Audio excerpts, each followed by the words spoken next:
Now, anti-hyperlipidemics. The first class is known as HMG-CoA reductase inhibitors. HMG-CoA reductase inhibitors.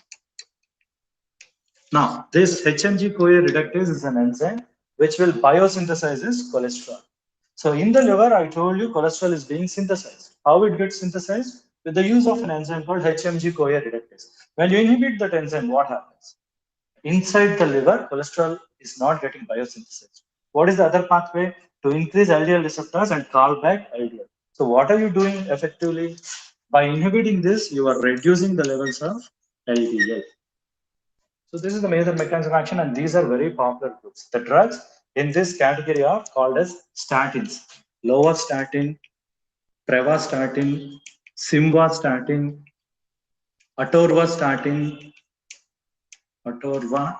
All of them are statins. Lovastatin, Prevastatin, Simvastatin, Atorvastatin. Still more the Rosuvastatin. You know, Atorvastatin, the brand name is Lipitor. It is a blockbuster drug. Till now, it has earned around 13 billion American dollars. See, in a year, if a drug generates revenue of 1 billion American dollars, it is called as blockbuster drug. Atorvastatin is a blockbuster drug. People are suffering with a lot of lipid diseases, and atorvastatin use is increased. So HMG-CoA reductase inhibitors, mechanism of action, they inhibit this enzyme. This enzyme is responsible for the biosynthesis of cholesterol. When cholesterol levels are reduced, LDL will be called back. LDL levels reduces. That is what reducing hyperlipidemic condition. Now, cholesterol biosynthesis occurs during nights and evenings, so these drugs should be taken only in the evening time. There is one more problem is there. If these drugs are taken continuously, they will cause conditions called as myopathy. Myo means muscle, pathy means pathology, disease, which will also lead to rhabdomyolysis. Rhabdomyolysis. Understand this term. What happens with this? See, what are you doing essentially? You are reducing the amounts of lipid availability in the blood. If someone is taking too much of this drug, all the lipids will be taken back into the liver. Lipids are not freely available in the blood. Now, what is the significance of this? When body needs energy, it uses either carbohydrates or lipids as energy source. We have limited source of carbohydrate is there. Whatever the carbohydrate is converted to glucose. Glucose stored as glycogen. But glycogen storage levels are very less. When we need more and more energy, glycogen will not be enough.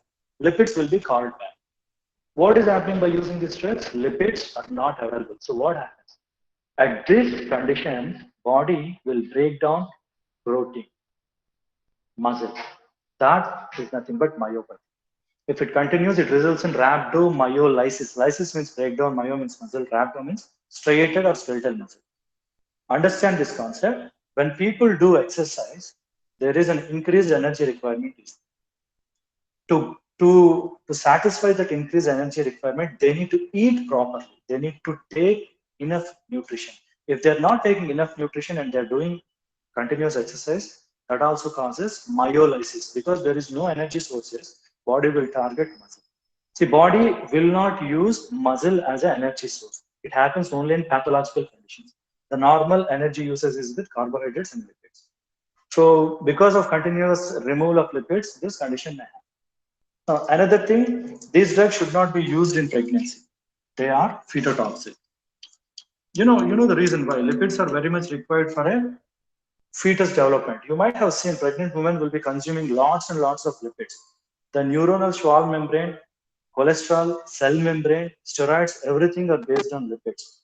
So if a pregnant woman takes, it results in low levels of lipids. It is toxic to fetus. This is dangerous. So this is a very prominent group, HMG-CoA reductase. Now after this class, you have another class known as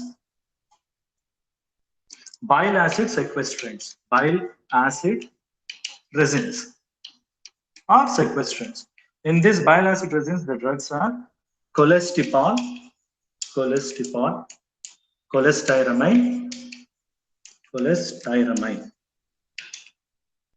Now, what happens with these drugs is, see, we have bile salts which will help in lipid digestion. So, lipids are oil in nature. When we eat them, they get into our stomach. Stomach is full of aqueous environment. So in that aqueous environment, lipid cannot get dissolved. So enzymes are also made up of amino acids. They are aqueous in nature. They cannot go on attack on hydrophobic molecules like lipid. So how they will get digested is with the help of bile salts. The job of bile salt is they will make emulsion with lipid. They combine with lipid, they form an emulsion. They have antifathic nature. Because of this, lipases will come and act on this emulsified molecules, digest the lipids, and then bile acids will get released. So bile acids will get synthesized in hepatic tissue and they get into enteron. Once the digestion is done, again they'll get back to hepatic tissue. This is called as enterohepatic circulation. They help in digestion of lipids. These resins, cholesterol, cholestyramine, selectively go and bind with bile acids. Once they bind with bile acids, they will not get reabsorbed, but they will get excreted. So what are these drugs are doing? They are reducing the amounts of bile salts in the body. If bile salt amount is reduced, liver needs to synthesize them. How do they synthesize? They synthesize by using cholesterol. So cholesterol utilization is increased by liver. So to meet that needs, LDL is again taken back. So LDL levels will get reduced. This is how they are. They combine with bile salts, make sure that they are getting excreted. So bile has to be synthesized in hepatic tissue. To synthesize that, cholesterol is utilized, LDL is reduced, they go out. Now, common adverse effects are because they are excreting bile, they cause a kind of GI irritation, kind of diarrhea will be there.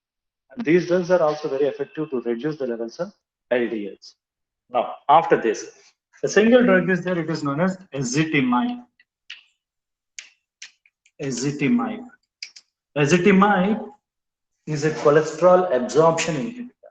So whatever the food we take, it contains lipids and cholesterol. Cholesterol will be absorbed with a certain protein through the intestine. And that absorption process is inhibited by ezetimibe. So it will not allow cholesterol to get inside the body. So overall levels of lipids, cholesterol will get reduced. That is how this drug will act. Now after this, you have a class known as fibrates. Fibrates. In this class, you have zemfibrozil, fenofibrate, bezafibrate.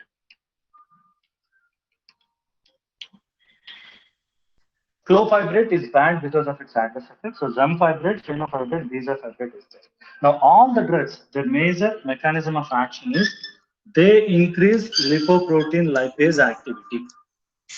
What happens with increase in lipoprotein lipase activity? Lipoprotein lipase will convert triglycerides to free fatty acids. So triglyceride amounts will get reduced, and finally, the overall amount of lipoproteins will get reduced. They act on a specific receptor called as peroxisome proliferating activating receptor. This receptor is a kind of steroidal receptor which is present inside the cell. So when this receptor is activated, it increases the activity of lipoprotein lipase. Lipids will get digested, lipid levels will get reduced. So this is another class of antilipidemic agents. Now the final class is nicotinic acid. You know, nicotinic acid is a constituent of B vitamin. It is a B3 vitamin. When it is taken in lower doses, it acts as a vitamin. When the dose is increased, it acts as antihyperlipidemic agent. How it acts? Nicotinic acid has got a unique phenomenon. This is the only drug which is shown to increase the levels of HDL. It increases lipolysis. Again, it completely breaks down the lipids. Lipid breakdown occurs, but somehow the action is not exactly known, but still it is increasing HDL levels. But the major problem with nicotinic acid is it causes flushing and pruritus. Flushing and pruritus means itching sensation.